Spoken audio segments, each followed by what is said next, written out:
Harvey? Here. Mayor Robish is gone. Please join us for the Pledge of Allegiance. I pledge allegiance to the flag of the United States of America and to the republic for which it stands, one nation under God, indivisible, with liberty and justice for all.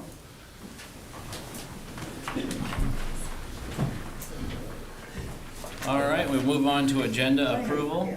Does anybody have any additions or corrections to the agenda? And if not, I would entertain a motion to approve. Move to approve the agenda. Second. Roll call vote, please. Smith? Aye. Clute? Aye. Bragg? Aye. Harvey? Aye. We will move into public forum. Public forum is limited to a maximum of 3 minutes per person. Please state your name and address for the record. Is there anybody in the audience that would like to come forward for public forum? Yes. May I hand these out? Sure. Okay, Yep. thank you. And when you come up to the podium, please state your name and address. Yes, this is, Oh,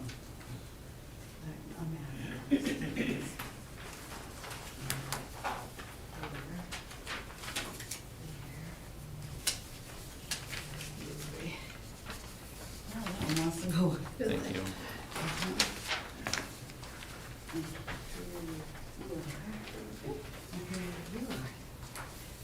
And I also have video. Yes, hello, Huron City Commissioners. I'm Mary Ann Winter. I'm 67 years old and I'm born and raised here in Huron. And I've been a resident at 1170 and a half 7th Street Southwest in Huron for 31 years at the same address. And I am here for your help in resolving the congested traffic problems in the quarter alley where I live and my close neighbors live. With the exception of the residents at 1158 7th Street Southwest, the property owners have remained pretty much the same. This, however, cannot be said for the east residents of the north-south alley between 7th and 8th Street Southwest. And that's why I provided the map for you there. Anyway, things were okay until a personal conflict arose with Mr. Kruger at 1135 8th Street Southwest. And if you can see on the map here, that is the house right there. Anyway, because of that personal conflict after that, he chose to torment and terrorize me by speeding through the quarter alley in front of my home. And then the other new residents obviously followed suit. Now the people at 747 Minnesota, that's actually right here on the map, they are driving two people's transit buses, and they also have a white double-decker bus too, that's just all white panel. And they are driving through as well as a gentleman at 1125 8th Street, right across from Mr. Kruger. And they are using the quarter alley that I live on as an extended driveway for themselves. The people's transit, they come right out through there, cut around a bush, and then they go right on out. Same with the person here. He goes all the time through here. And then this is Mr. Kruger here. And when I first moved there, we were, it was just an unwritten rule that the people that resided on that quarter alley would have the access to. And it went along fine until Mr. Kruger, of course. But I have extreme PTSD as a result of a car wreck.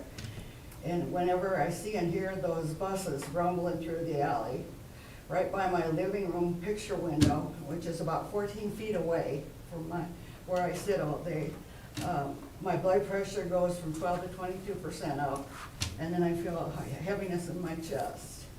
There's also the damage that it's doing to the alley surface itself. It's gotten washboardy now, and I mean, that's the reason why they don't allow semis to drive on residential streets, because of the weight of the vehicles. But it's gotten really washboarded. Now there's potholes also. Anyway, their constant speeding, that's another issue. That's a big issue. That speeding is gotten so bad, it's driven out my former neighbors at 1158th Street, 7th Street Southwest. They were right to the west of me. and they were about 1.5 years into buying their home, but for the safety of their 2 young children, they decided to move away because of the constant speeding back and forth. And this is like, again, I say Mike Kruger, and I just call him the sheriff's son because that's all I've been told by my neighbors. And then, of course, the People's Transit buses. Anyway, we have elderly and disabled and children and pets in this area, but they can't or they won't use their backyards anymore because of this issue. And this quarter alley isn't my backyard, but it's my front yard. It's my only access in or out of my home. That's the only way I can get in or out. And I've had to call the police several times just to have them clear a way for me to get in or out. And I've also had to cancel or reschedule appointments, and it's just very frustrating. It's just, I don't believe that's the initial objective of the quarter alley when it was first made. And I think this is a blatant abuse and misuse of the intended purpose of this quarter alley. Okay, Mary, thank you for bringing your concerns. What we'll do is we'll take this to, we'll discuss it with the police department, Okay. public safety committee, and we will be in touch. If you wouldn't mind just writing down your number and maybe setting it on that black book back there? Yes. That way we've got a way to get a hold of Thank you. you. I was thinking maybe just posting no through street signs like they do in cul-de-sacs, you know. When they Yeah, have- we'll handle the signage Okay. if we see, And I but we'll did have give to this do to the some mayor research because I on it. missed last week's meeting. Oh, that's all I right, came at yeah, 7. yeah, if you would, just leave your number back there, and we'll get Okay, in thank you touch. so much. You're welcome. God bless you all. Thank you. Mhm. Thank you, Mary. Anybody else for public forum? Good evening, I'm Gail Clute, 19434 West Lake Loop. I am here as a representative of the Huron Rising 2.0 committee, and it's the Child Care Committee. And I just wanted to update you guys on some progress that we're making as far as getting, hopefully, daycares, daycare providers, preschools, those types of things, registered with the city. The purpose of that is that if there is an incident, whether it's, an incident like we had, a murder, if there is a fire, if there are other things going on, dispatch and the police department will know that that address has a daycare, home daycare in it. In addition, we have asked for the number of children so if firefighters or emergency personnel have to go in, then they have an idea perhaps of how many children might be in that home. We're sending this out.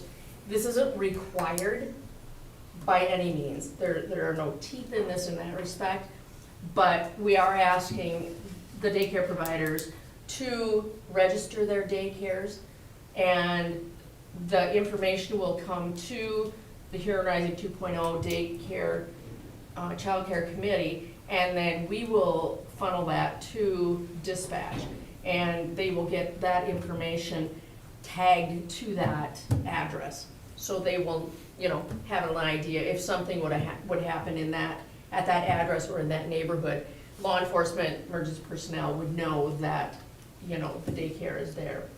Do want to ask if it's okay to leave that city seal on there. I'll let you guys make that big decision. If not, I can take it off. Otherwise, we are going to be sending this out to the daycare providers that we do have in an email thread right now to see if they will get registered and, encourage them to do that. We send out an email to them monthly anyway with different information. In addition, the 2.0 committee is looking at grants that could potentially assist in building daycares as far as maybe equipment, fencing, those types of things. And so that's something that we are working on right now. But I just wanted to let you guys know that that's what the Huron Rising 2.0 Child Care Committee is working on. Any question? Thank you. Okay. Thanks so you. much. You bet. Anybody else in the audience have anything for public forum? I believe Commissioner Smith has something. I do. Excuse me. Thank you, Commissioner Harvey. Starting April 21st, which is tomorrow, 9th Street Southwest from Highway 37 bypass to the Mountain Dew softball complex will be closed for paving from Tuesday, April 21st, which is tomorrow, through Thursday, April 30th. The public is encouraged to plan an alternate route during this time. We appreciate your patience and cooperation. Again, this is 9th Street Southwest, from Highway 37 bypass to the Mountain Dew softball complex. So they're going to pave that gravel, what's been a gravel street for its entirety, and going to get that paved. So it'll take about a week and a half to get that done. Appreciate everybody's patience and consideration for the people that are working out there to get that project done. Thank you. And Commissioner Clute? I have a couple, thank you, Commissioner Harvey. I want to report on a compost fire that occurred out at the Solid Waste Department on Friday. Friday afternoon at about 2:11, the Solid Waste Department identified smoke coming from one of the compost piles. And the swift action of the solid waste employees, the street department, and the fire department kept it under control with no injuries or no damage to any of the property. The site continues to remain under constant supervision by both the solid waste department, the street department, and the fire department. So just wanted to let the community know that that occurred, and it is under control. It's all taken care of. Reports have been made to the state, and we are in a good place with that. I also want to let everyone know that this week, your green yard waste container will be picked up on your regular trash day.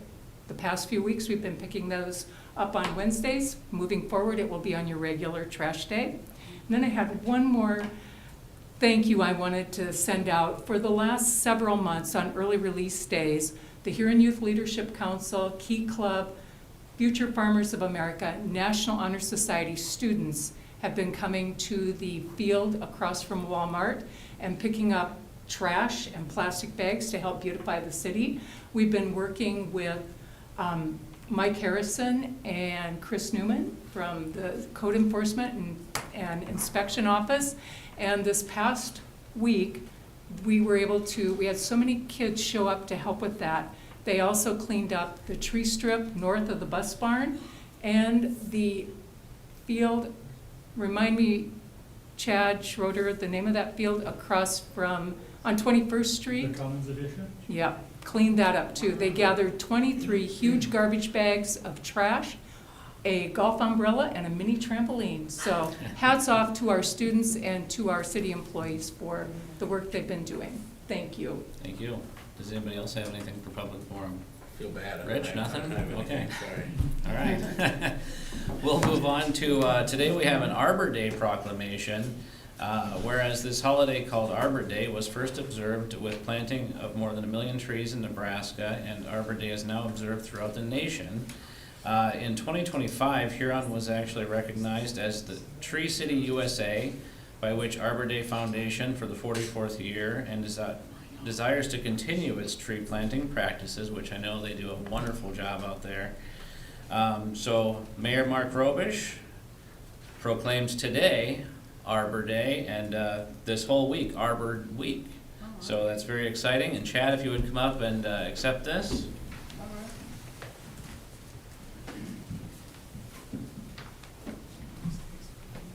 It's not late. Never have too many trees. Never.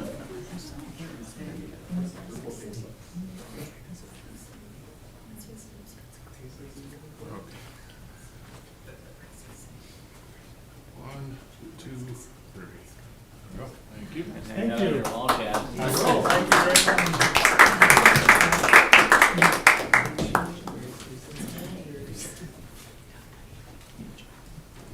With nothing further for public forum, we will move on to the consent agenda. Matters appearing on the consent agenda are expected to be non-controversial and will be acted upon by the commission at one time without discussion unless a member of the commission requests an opportunity to address any given item. Items removed from the consent agenda will be discussed at the beginning of the formal items. 4.1, minutes of April 13th, 2026 City Commission meeting. 4.2, personnel items. Number 1, acknowledge the classification change of Cody Campbell from water sewer maintenance uncertified to maintenance 1 for obtaining the required state certifications. And number 2, approve 2026 seasonal employment for staff at Broadland, Memorial Pro Shops, golf maintenance, Parks and Recreation, and Splash Central. 4.3, fuel quotes for city departments. 4.4, consider parade permit for the 4th of July parade. 4.5, consider alcoholic beverage consumption in public area in downtown Huron for the 4th of July festivities on July 3rd and 4th. 4.6, consider special alcoholic beverage license application submitted by One Oak Events for the Chamber Mixer on May 12th at the Huron School District Foundation, 501 Wisconsin Avenue Southwest. Consider special alcoholic beverage license application submitted by Broadland Creek Golf for a golf invite on May 15th, 16th, and 17th, 2026. Consider special alcoholic beverage license application submitted by Hearst Corner for a wedding on May 16th at the Campus Center. Set May 4th, 2026 as the public hearing date. Consider the 2026-27 malt beverage and South Dakota farm wine license renewals. 4.10, payment of the bills. Motion to approve Do we have the a- agenda as presented. Second. Any further discussion? Roll call vote, please. Smith, Aye. Clute, Aye. Bragg, Aye. Harvey. Aye. Moving on to bid quote items. Item number 5.1, Mr. Runge, would you take that for us? Thank you, Commissioner. 5.1, consider approval of change order number 7 from BX Civil and Construction for Dakota Avenue Improvements Project 2024-01 for a decrease of $187,251.39 and authorize the mayor to sign.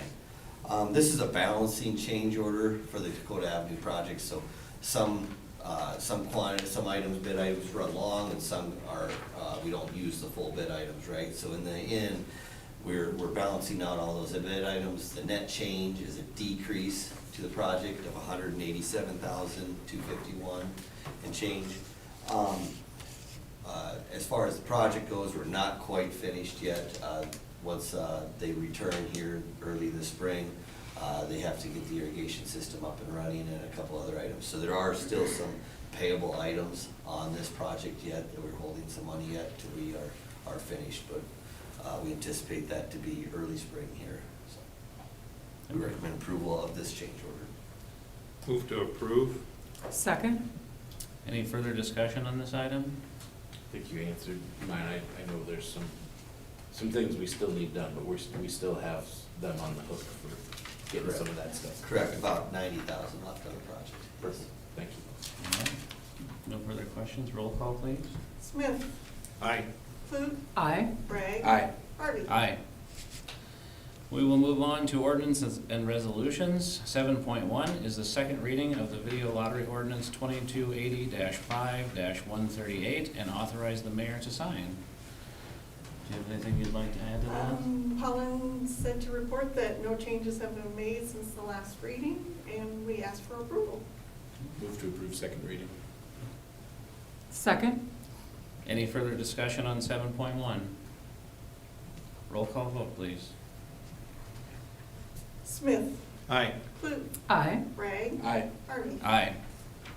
7.2, consider resolution 2026-01 for video lottery fee and authorize the mayor to sign.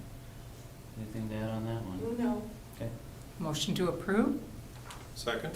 Any further discussion? This is just the follow-through of what we just passed in the previous one, but this is the matching ordinance. Right. Roll call vote, please. Smith, Aye. Clute, Aye. Bragg. Aye. Harvey. Aye.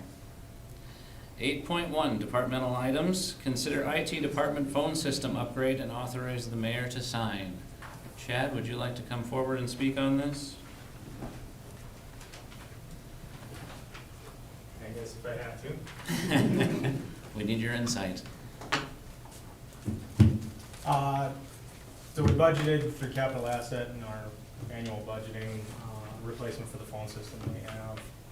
It is 9 years old, and we are trying to unify the phone system across the city. For the most part, it covers 85–90% of the departments. So we're looking to build it out and finish that.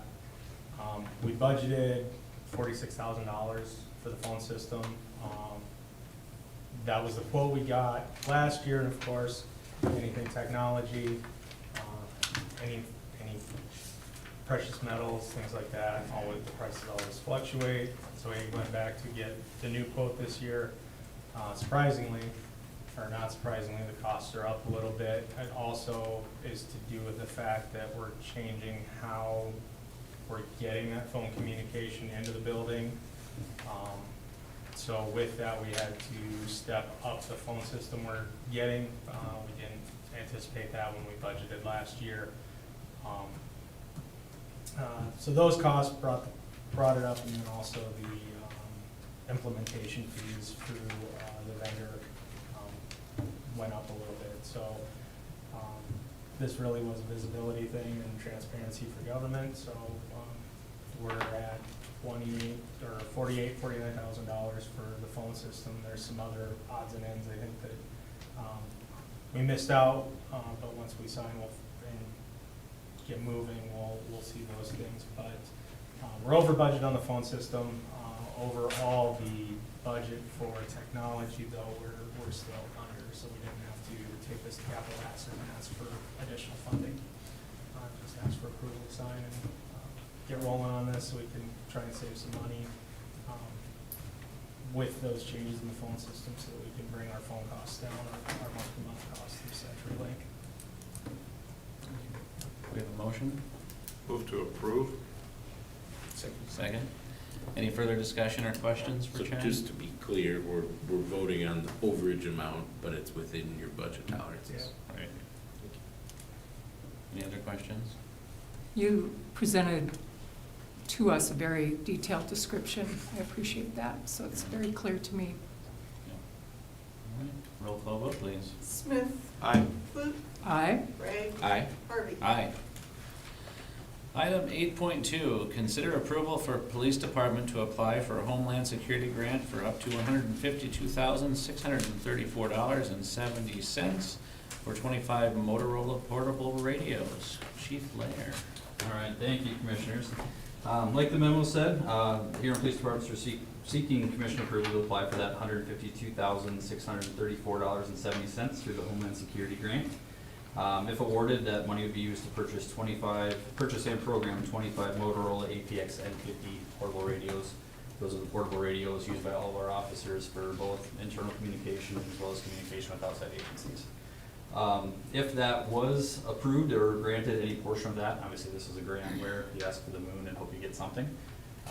Whatever we would be awarded, if it was partial funding, we would just use that money to purchase whatever we could and then seek this grant again for future years. And anything we are able to replace, what we'd like to do is give those other radios we're currently in use to our fire department, which is kind of having an issue with getting everybody a radio. So it would help both agencies. The nice thing with us applying for it is a lot of this, I shouldn't say a lot, but a significant portion of these grants are set aside specifically for law enforcement. So a lot of times it's easier for us to get that grant funding than it is the fire department. Thank you. Do we have a motion on this item? Move to approve. Second? Any further discussions or questions? I just have one kind of a quick question. Is, through that upgrade, is there anything like with the base, the home base that needs to be upgraded, or has that been upgraded already? No, so we just did, I had our annual tower license and everything here just redone this year. Linda helped with all that, so we got that all figured out. Everything else, the P25 radio update is all done for our agency, so we are up to date on everything that we should need looking forward for at least the near future until the state or feds change something we don't know about yet, so. Thanks, Derek. Thank you. So from a funding perspective, where does our 20% grant, would that come out, or our portion, is that this year, or would this be in? So the Homeland Security grant is fully funded. We don't have to have a match for the, Oh, sorry, that's the yeah, next one. next one will be the match, yeah. Thank you. Any further questions on this one? Roll call vote, please. Smith, Aye. Clute, Aye. Bragg, Aye. Harvey. Aye. Now we'll move on to 8.3, which is consider approval for a police department to apply for the South Dakota Highway Safety 80/20 grant in the amount of $15,000. And put it there. All right, on this one, this is our annual grant we applied for to highway safety. So we applied for this year, what we'd like to apply for this year is slightly less than we have in previous years. Obviously with this grant becoming more common knowledge, a lot more agencies apply for this, so the funding has been dropping over the last several years. We're seeking to apply for $15,000 in highway safety grant for enforcement, which would be seatbelt, speed, and impaired driving enforcement. This is an 80/20 grant, which is an 80% cover, 20% matched by the city. In previous years, and much like we would do with this, we would use our already budgeted overtime funds to cover our 20%. So there'd be no additional out of our budget for that coverage. And then the second part of this is seeking the 80/20 funding for replacing 3 of our PVTs that are currently in use with our department. These are relatively inexpensive items, I guess in the grand scheme of what we pay for most things we use. So the 80/20 split, the city's cost of this would be about $270 if we were awarded that. And to answer your question, that would come out of our budget for 2027. Move to approve. Thanks. Second. Thank you. Any further discussion or questions? Roll call vote. Smith, Aye. Clute, Aye. Bragg, Aye. Harvey. Aye. Thank you. With that, we will go into our work session, 9.1, about city government. And I believe Rich is on that committee and will kind of take the lead with the start of this. Yep, you bet. Thank you, Commissioner Harvey, and